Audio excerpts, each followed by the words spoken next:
professional sports in North America, in particular the United States, there really isn't even a close second anymore when you get down to the amount of money generated, the fans, the merchandising, everything, just across the board. The NFL is number one. So why is it that the NFL is the only one of North America's professional sports leagues that really hasn't caught fire in other parts of the world? Good morning to you. Good Thursday morning. I'm Dejan Kovacevic of TK Pittsburgh Sports. This is Daily Shot of Steelers. Comes your way every Monday through Friday, bright and early in the morning. And unlike the norm, this one isn't going to be so much about Steelers roster, this or that, or players. More of a general football thing. This week, the NFL's owners met virtually and voted to approve the expansion of the regular season schedule from 16 to 17 games. Everybody knows that. Within that, and not nearly discussed as much,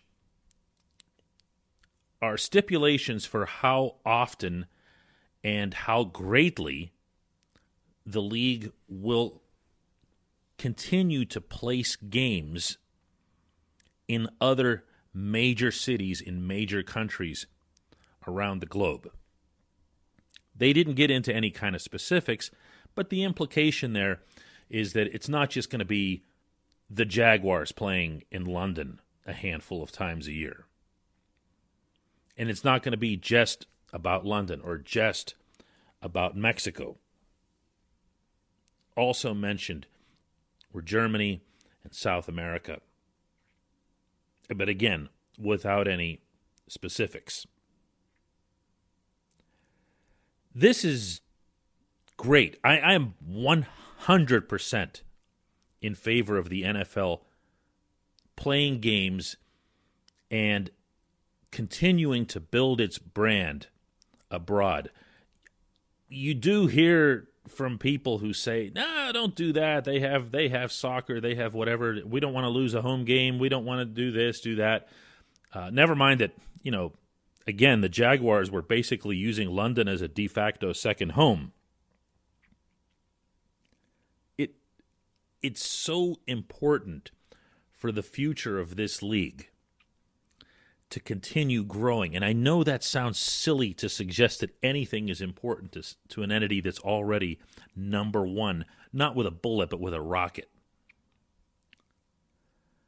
But football, more than any of our sports, has remained a distinctly American thing. And if you're one of those people who thinks that, the world doesn't exist beyond U.S. borders, go nuts, tune out. You're not going to want to hear the rest of this. But the NFL has everything to gain from this type of expansion. My only concern is that it's not just a matter of slapping random games into random places. I'm going to give you a little bit of background on this. In 2013, I flew over to cover the Steelers and Vikings in London. They played at Wembley Stadium. They were both 0-3 at the time, you might recall.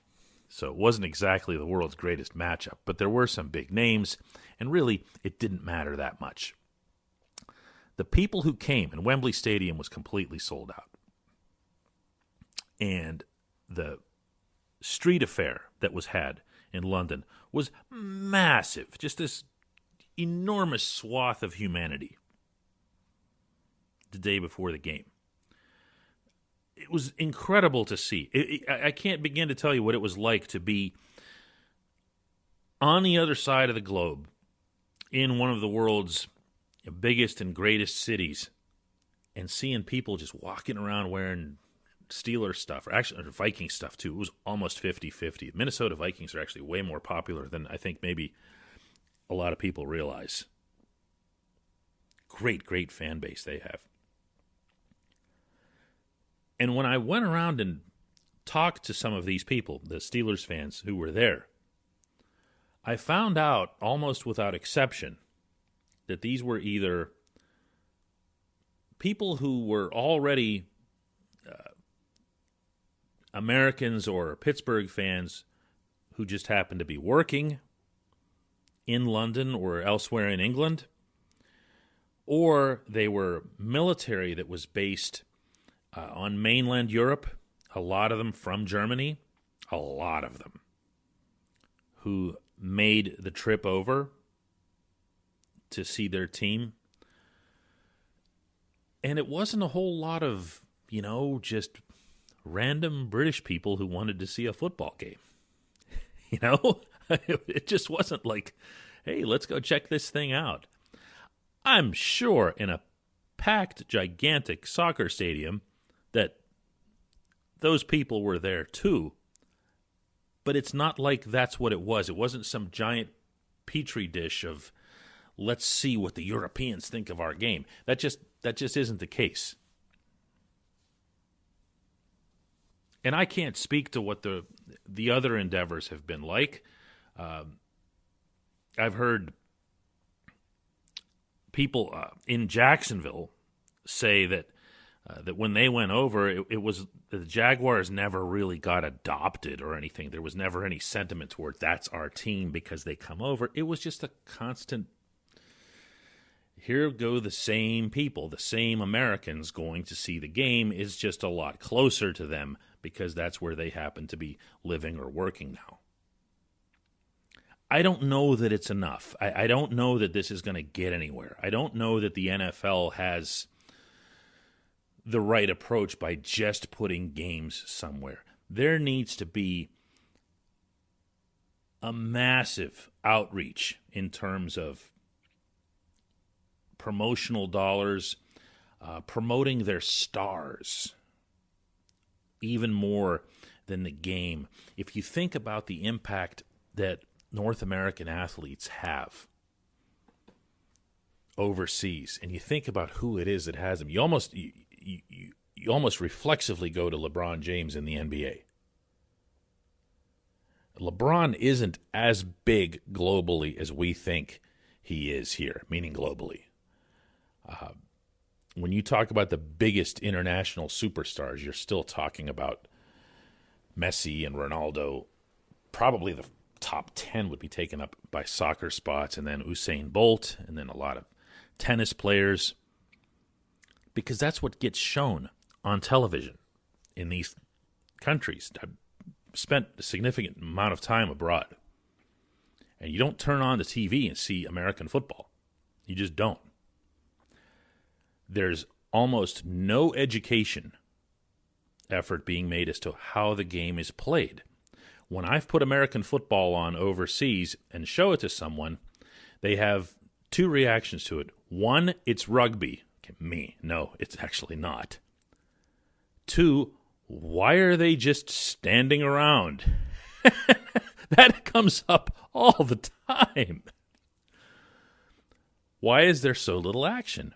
Meaning that they're standing around, because it's hard for anyone to process who doesn't watch American football regularly why they have to get into a huddle and discuss a play and then go do it. Because in rugby, it's just constant motion, constant movement. In soccer, it looks boring to Americans because there aren't many goals. Most Americans, I shouldn't say all. But it doesn't stop. In fact, even the clock doesn't stop. So the strangest thing about American football is you're doing all this and then there's action for like 2 or 3 seconds. Why did they stop? I once went to a World Football League game. Do you remember that? That league? It was a World League game played in Amsterdam. Amsterdam Admirals against the Rhine Fire from Germany. The soccer stadium that is used by Ajax, the biggest soccer club in Holland. And the people who were there went really just to have a party. They played a lot of music, and there was dancing in between the plays. I mean, in between every play. They would just blast this music, and people would get up and dance. Why? Because they couldn't understand why there was a stoppage. So they thought, all right, it's intermission. So they got up and just started bouncing around. The NFL has its work cut out for it on this front. But the amount of revenue is only part of the benefit that they get. The other part is the one that almost nobody talks about.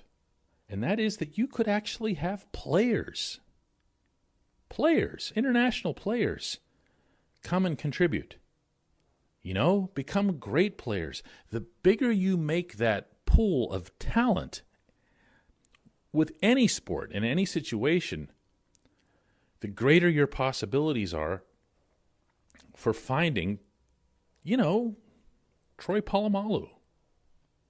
These go around the world and just add big bodies, great athletes that might be a better fit for American football than they are for their own national sports or international sports that happen to be popular where they are.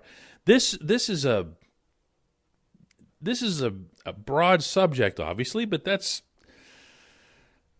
kind of the ambition here. And one thing that I like, and Art Rooney was quoted on the Steelers site this week in an interview he did in-house about the expansion. He reiterated, and he's told me this himself, he really wants a game in Mexico. Now, Mexico is different. Mexico is a neighbor.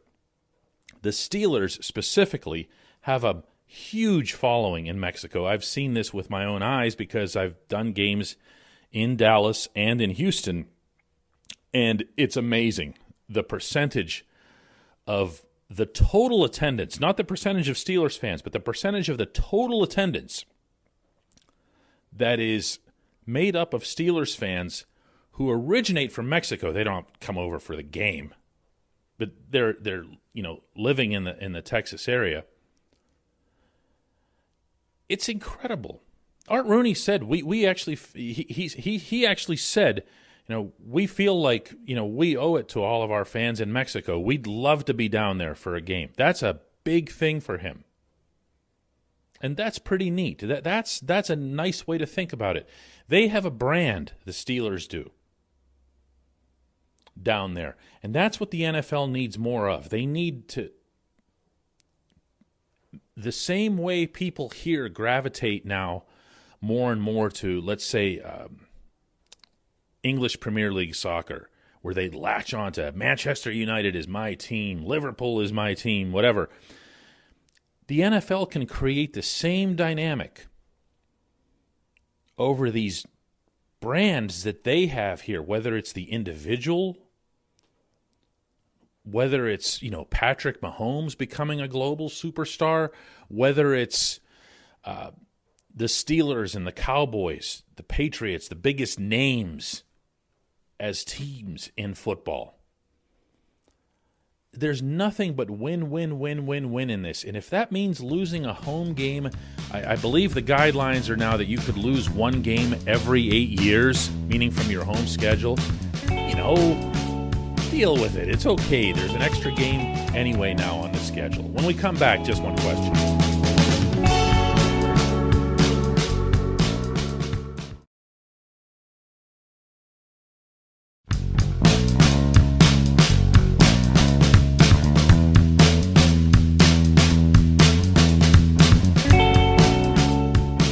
Back. It's time for Just One Question. That's brought to you on this program always by the personal injury law firm of Luxembourg, Garbutt, Kelly & George.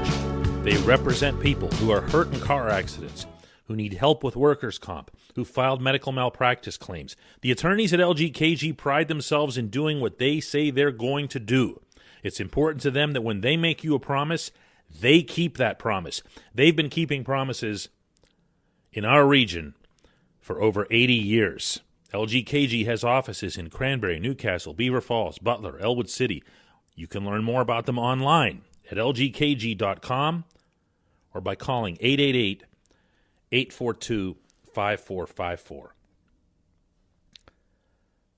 Today's question comes from Mark Massa, who asks, DK, are the Steelers really that bad? at evaluating running backs. That they would maintain Benny Snell, Jalen Samuels, and Trey Edmonds on this roster. They are as bad at running backs as they are good at wide receiver. Well, Mark, you left out Le'Veon Bell. And that's as good a second-round running back pick as you're going to have in the past decade. I don't mean for the Steelers. I mean anywhere. They had everyone everywhere talking about Eddie Lacy. How could you pass up Eddie Lacy? How could you do that? I was one of them. I loved Lacy's film. I loved Lacy's potential fit here. And then they took Lev after allowing Lacy to go to the Packers, and I'd say it worked out pretty well. I'd say that was okay for them. I wouldn't look at the rest of these guys and necessarily lump them in with this same concept of yours. Jalen Samuels is, he's been exactly what he was supposed to be. There's no... Jalen Samuels wasn't even really a running back in college. They converted him, made him a multi-purpose type. He's been a good soldier at times, notably that one great New England game at Heinz Field. He's been above and beyond. I don't want him on the roster next season either, but I wouldn't categorize him. And Trey Edmonds, I don't even know why we'd be going there. This is not an important piece of the roster. So what you're really talking about here, Mark, is Benny Snell. Really, that's what you're saying here. How did they draft Benny Snell, and why is he still here? He's been a disappointment. And I use the term in the most literal way, meaning there have been times when I've watched him and I've thought to myself, wow, there's something there. And I think the games that I'm referring to. Sure, some of them were against the Browns, but he's also shown well against better teams too. And then you see him go through these long stretches of not being able to see a hole, much less hit it. He can hit a hole. He can annihilate that hole and burst through it and make something extra happen. But he doesn't get the first part right. I can't say how many times I've seen Benny Snell, in particular this past season. It just seemed like it was an even worse problem in 2020, where he'd get a hole and he would see it or not see it and then just turn right into a tackle or two potential tacklers. And you're going, what?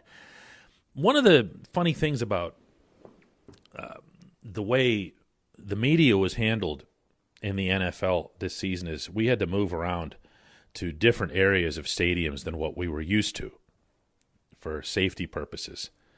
And in a couple places, we were put into press boxes or portions of press boxes that were closer to the end zone than what we're used to. And if I had to pick, if I could stick a press box anywhere in any stadium that I visited, just magically just wave a wand, I would always be in an end zone because I love seeing the holes. I love seeing the offensive line at work, or in the Steelers' case, not at work, in creating a running game. I just feel like there's so much more that can be seen from that perspective when it comes to the great game of football. I can't tell you how many times I saw Snell. I want to say the game was in Buffalo, where he had the ocean in front of him, and he was at the beach, and he still made a hard right turn into a bunch of Bills, not just one or two, but like a whole pack of them. And I remember being up there with Dale Lawley, our beat writer at DK Pittsburgh Sports, and we just looked at each other, didn't even say a word, just looked at each other like, wow, did that actually happen? Why did he do that? And I don't know if that's fixable. That to me feels like an instinct thing. That to me feels like something that you have figured out in JV ball in high school. That you've either got that or you haven't. I don't know that you can sit Benny down and show him that on film and say, hey, Ben, this side over here was wide open, but you ran into all these bills. Next time you do that, choose option A. Gotcha, coach. I mean, what are you going to say?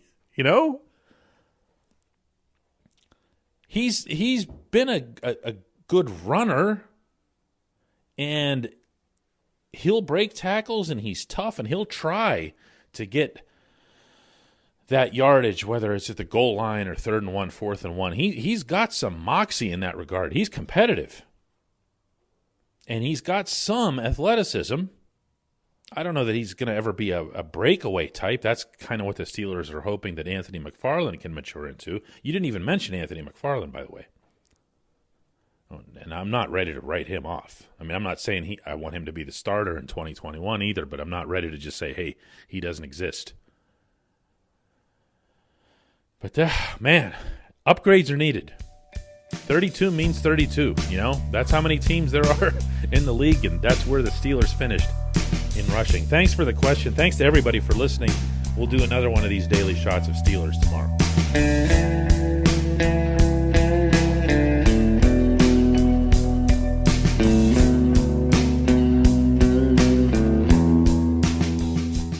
Program empowers qualified students to work in full-time, paid positions with their corporate partners while earning college credits. Visit pointpark.edu/works to learn more. Career ready. That's the point. Point Park University. Your front door, your car, your gym locker, your gun. Safety is a habit. Learn more about how to keep guns safe and secure. Visit projectchildsafe.org.